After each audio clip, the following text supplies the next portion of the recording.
kind of walk you through what we're doing on this log here. You can kind of see we got quite a bit of rot there in the middle. It's more on the other side, but there's still a lot of good wood in here. So you can kind of see, you know, we got, you know, a foot almost over here. Probably get as 15, 16 inches there. Good wood. Same on the other side over here. You got, you know, I don't know, 8, 9 inches. We'll see what it turns out to be. But just kind of maximizing what we can get out of it. Kind of the beauty of the mill we got here is being able to kind of take it apart. And there's other mills that do this too, but being able to maximize what's there, even on stuff that's rotted.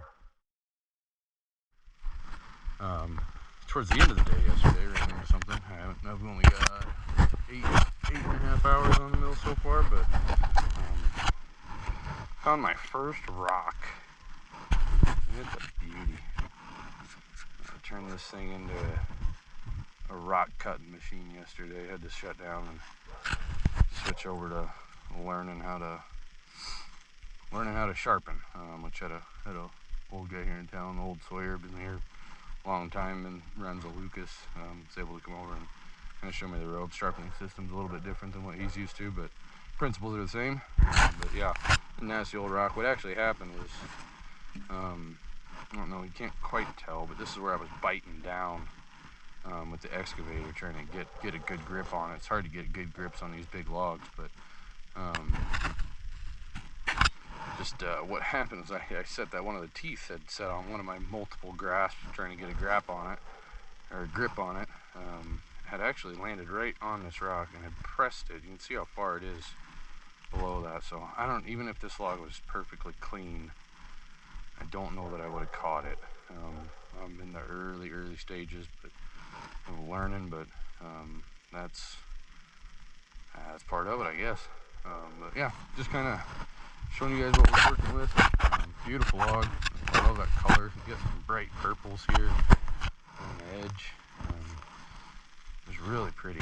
Really pretty. You can kind of see we got more rot on this end than the other end, but there's also, you know, a bunch of good wood here too. I got 10, 12 inches, 10, 11 inches there, the widest. And 12 inches or so here.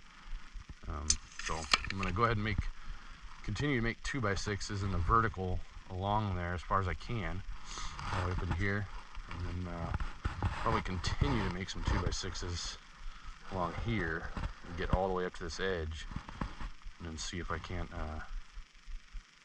cut that rod out. We'll see what we get to on that. But yeah, just getting here this morning. Beautiful day. Sunny. I don't know, about 25 degrees or so. Got the birds chirping and the dogs barking, but we'll see here in a minute.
trying to get another 8x8, and I should have stopped before I cut what I cut and got, but now I'm dealing with some rot, obviously, since I have been.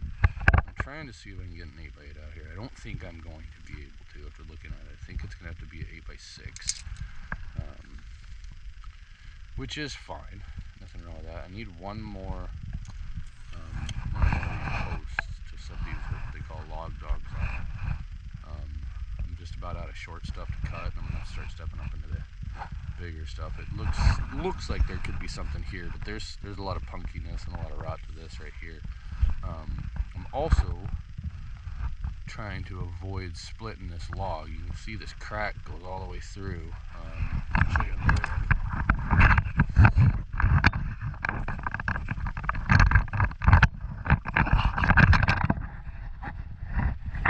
Kind of dealing with the same situation here, getting it split right there.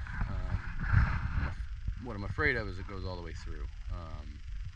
And basically what could happen is if I come through and cut just like normal and try to cut this rod out, that log, any good wood that's in there, is going to give at some point. And I need to avoid that. If it gives while I'm cutting, it could pinch the saw and really mess stuff up. So I'm trying to be as aware of that as I can. That same guy, same miller here in town, stopped by just, I don't know, half hour ago or so, and kind of walking me through it, and I was picking his brain on it, and he set me out on what I should do of leaving the rot instead of cutting it out. Leave it on this, and any good wood that's in that rot or on the edges would actually hold that.